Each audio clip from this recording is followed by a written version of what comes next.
Ever felt lost in translation when your favorite pop idol posts on Weverse? Don't worry, this super quick guide will turn all that Korean confusion into crystal clear English. Weverse makes it incredibly easy for international fans to understand every word. When you're scrolling through your feed and see a post written in Korean, look right below the artist's message. You should see a translate button. Simply tap that, and voila. Weverse's built-in translator instantly converts the Korean text into English, right there on your screen. This isn't just for main posts, it works for comments too.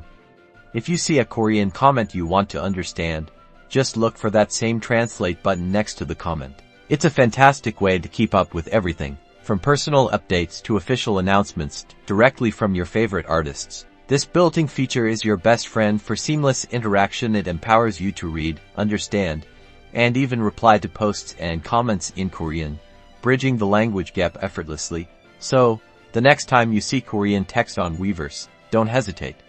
Just tap that translate button and dive into understanding your idols and fellow fans better.